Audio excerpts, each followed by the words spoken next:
फरवरी में पूर्व राजा ज्ञानेंद्र ने जिस चिंगारी के बीज बोए वो बीते शुक्रवार को फट पड़ी। काठमांडू में हजारों लोग इस मांग के साथ हिंसा पर उतर आए कि नेपाल को फिर से हिंदू राष्ट्र बनाओ, नेपाल में फिर से राजा का दौर लाओ। पूर्व राजा ने नेपाल की जनता से सीधे तौर पर समर्थन मांगना शुरू किया, जिसके बाद जनता सड़कों पर उतर आई। 2 लोग मारे गए, कई इमारतों को आग लगा दी गई। 2 रोज बाद नेपाल में शांति है, कर्फ्यू हट गया है, लेकिन इस बात की गारंटी नहीं कि शांति बनी रहेगी। पूर्व राजा ज्ञानेंद्र को नुकसान, राजा के पुराने गार्ड हटाए, सुरक्षा भी घटाई गई, लेकिन उनके आह्वान पर अब सड़कों तक हंगामा देखा जा रहा है। सरकार की जो पार्टियां हैं वो भी अब कर्फ्यू वहां जिन जिन इलाकों में ऐसे हालात बन रहे हैं लगाते हुए।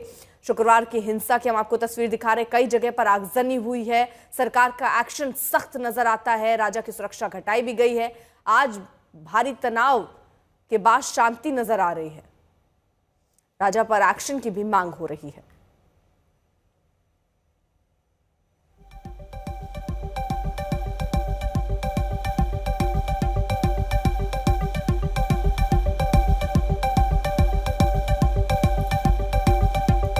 तो सरकार बनाम पूर्व राजा यहां पर चल रहा है, यानी फिर से राजशाही लाने की बात हो रही है और संविधान में सब धर्म बराबर की बात है।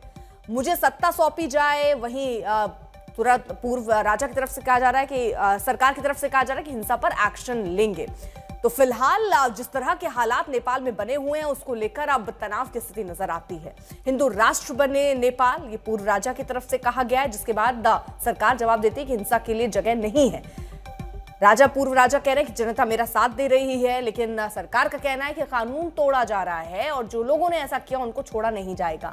हिंदू राष्ट्र से हिंदू राष्ट्र तक आपको बता दें, करीब 240 साल तक हिंदू राष्ट्र रहा। 2008 में धर्मनिरपेक्ष बना और 2025 में हिंदू राष्ट्र बनाने की मांग एक बार फिर से तेज होती जा रही है। नेपाल में सिर्फ 16 साल तक संविधान में धर्मनिरपेक्ष शब्द लिखा रहा, इसके बाद फिर से इसको हिंदू राष्ट्र बनाने की मांग उठी, जैसा कि करीब 240 साल तक रहा और इस मांग के साथ जबरदस्त हिंसा हुई।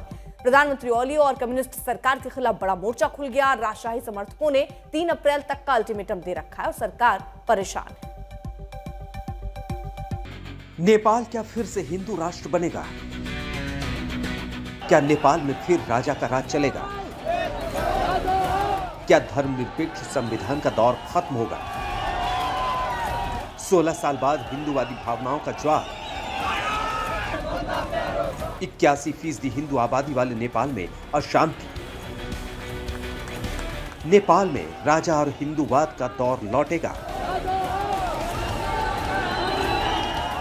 नेपाल में 2 रोज पहले हिंसा का जो दौर चला उसने एक बार फिर से सवाल पैदा किया है कि क्या नेपाल 2008 के बाद एक बार फिर से हिंदू राष्ट्र बनने की तरफ बढ़ चला है।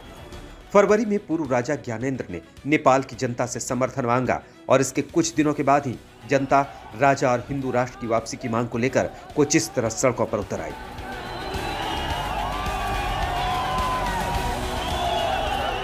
(239 बरस के राजशाही के दौर के बाद नेपाल में फिर से हिंदूवाद की बयार बह रही है। खास बात देखिए कि नेपाल में जो राजशाही समर्थक प्रदर्शन चल रहे हैं उनमें लोग यूपी के सीएम योगी आदित्यनाथ की तस्वीरें लेकर चल रहे हैं। एक तरफ भारत में हिंदू भावनाओं का ज्वार है तो दूसरी तरफ नेपाल में इस छोटे से पहाड़ी देश को फिर से दुनिया का इकलौता हिंदू राष्ट्र बनाने के लिए ये भीड़ सड़कों पर उतरी है। खास बात यह है कि नेपाल को फिर से हिंदू राष्ट्र बनाने की मांग का समर्थन वो पार्टियां भी कर रही हैं जो इस वक्त नेपाल की सरकार में शामिल हैं। इसमें नेपाली कांग्रेस पार्टी भी है। हमारा संविधान जो है वो आप लोगों के यहाँ धर्मनिरपेक्ष कहते हैं ना, हम लोगों के यहाँ भी धर्मनिरपेक्ष हो गया है। लेकिन लोगों के भीतर, विशेष करके हमारी पार्टी के भीतर भी, देश के भीतर भी ये बहस है कि हिंदू धर्म की संरक्षण और संवर्धन के लिए संविधान में जगह दिया जाना चाहिए। हालांकि इसके साथ कई लोगों का ये भी मानना है, सभी लोगों का ये मानना है कि सभी धर्मों को स्वतंत्रता दी जानी चाहिए, लेकिन हिंदू धर्म का संरक्षण और संवर्धन होना चाहिए करके ये मान्यता है। और नेपाल को हिंदू राष्ट्र बनाने के लिए यहाँ की राजशाही समर्थक जनता जब सड़कों पर उतरी तो उसने कोई कसर नहीं छोड़ी।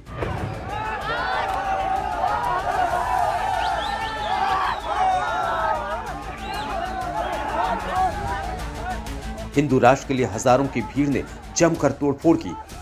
एक इमारत को कुछ इस तरह आग लगा दी। एक मीडिया हाउस को भी निशाना बनाया गया। कई घंटे तक काठमांडू की सड़कों पर पुलिस सेना के साथ राजशाही और हिंदू राष्ट्र समर्थक कुछ इसी तरह से जूझते और बार बार आगे बढ़ते रहे। हालात इतने बिगड़ गए थे कि काठमांडू के कई इलाकों में कर्फ्यू लगा देना पड़ा, जो आज हटा लिया गया है।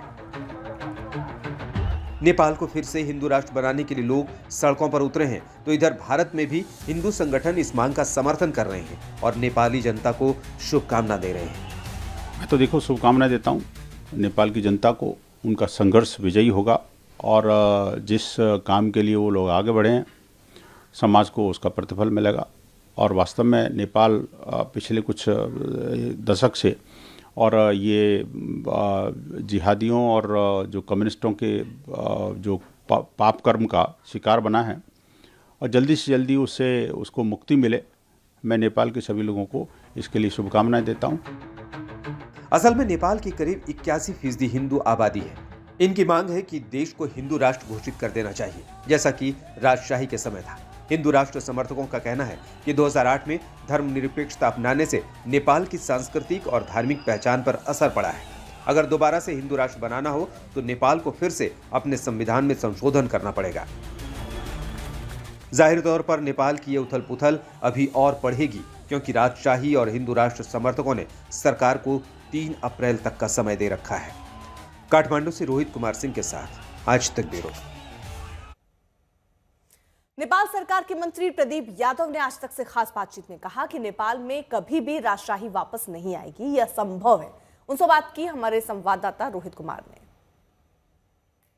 प्रदीप यादव जी, ये जो शुक्रवार को जो पूरा काठमांडू की सड़कों पर बवाल मचा था, उसके लिए आप किसको जिम्मेदार मानते हैं? सबसे पहले तो इसका जिम्मेवारी का मूलभूत रूप है और ये पर्दा के पछाड़ी के नायक है जो पूर्व राजा ज्ञानेंद्र शाह है। उन्होंने लोगों को उकसाकर और ये उदंड मचाया, हिंसा करवाया, हत्या करवाया, आगजनी करवाया, लूटपाट मचाया। ये सबका जो मूल दोष है पूर्व राजा ज्ञानेंद्र शाह ही है, वही दोषी है। पर्पस क्या है आपको लगता है? किस इरादे से राजा के समर्थकों ने उस दिन इस तरीके से सब कुछ किया? देखिए, उन लोग का पर्पस था कि राजा लाने के लिए पर्पस से उन लोग का उद्देश्य के साथ आया था, लेकिन उद्देश्य ऐसा नहीं था।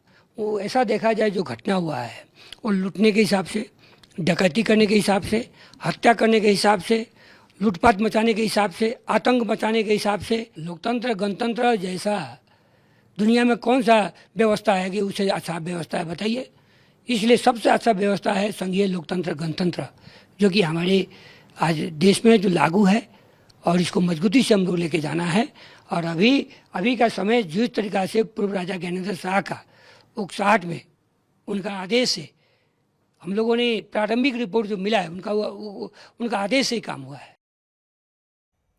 हमारे संवाददाता रोहित कुमार सिंह नेपाल में हैं और पल पल की खबर दे रहे हैं। रोहित ने उन इलाकों का जायजा लिया जहां शुक्रवार को हिंसा हुई थी और उस पार्टी दफ्तर को भी देखा जहां जमकर तोड़फोड़ हुई थी। आज तक की टीम इस वक्त मौजूद है उस ग्राउंड जीरो पर जहां पर शुक्रवार को ज़बरदस्त संघर्ष देखने को मिला राजा के समर्थकों और पुलिस के बीच में। और दरअसल हम जहां मौजूद हैं इसके पीछे की पहले आपको तो ज़रा से तस्वीर दिखा देते हैं। ये कुनकुने मैदान है काठमांडू में हम जहां मौजूद हैं, और इस कुनकुने मैदान में ही दरअसल उस वक्त राजशाही को वापस स्थापित करने को लेकर सभा चल रही थी। और उसके बाद ही सभा जब समाप्त हुई तो उसके बाद जो यहाँ समर्थक आए थे, राजा के समर्थक, राजशाही के समर्थक, वो उग्र हो गए और सबसे पहला जो उनका निशाना बना वो ठीक इस कुनकुने मैदान के सामने, आपको हम तस्वीरें दिखा रहे हैं। आप ये रोड के इस पार जो ये बिल्डिंग आप देख रहे होंगे, ये दरअसल ये बिल्डिंग आप देख सकते हैं किस तरीके से बुरे हाल में ये बिल्डिंग है। पूरी तरीके से यहाँ पर आगजनी की गई थी, पूरी तरीके से ये बिल्डिंग जो है वो जलकर खाक हो चुका है। और दरअसल सबसे पहला जो निशाना बना राजा के समर्थकों का वो था यही बिल्डिंग था, जिसे पूरी तरीके से आग के हवाले कर दिया गया था। और इसी बिल्डिंग के ऊपर में वो पत्रकार, वो टीवी कैमरा पर्सन जो पूरे इस वीडियो को बना रहा था, अपने कैमरे में कैद कर रहा था, उसकी इसी बिल्डिंग के ऊपर वो शूट कर रहा था तो जलकर उसकी मौत हो गई थी। और आप देख सकते हैं किस तरीके से ये बिल्डिंग पूरी तरीके से ध्वस्त हो चुका है, सारे शीशे टूटे हुए हैं। आगजनी जिस तरीके से यहाँ पर हज़ारों की संख्या में जो राजशाही के समर्थक थे वो यहाँ पर पहुँचे हुए थे। तो सबसे जो ये स्टार्टिंग पॉइंट है, यहाँ से शुरुआत हुई थी उस दिन के उस हिंसा की, उस संघर्ष की।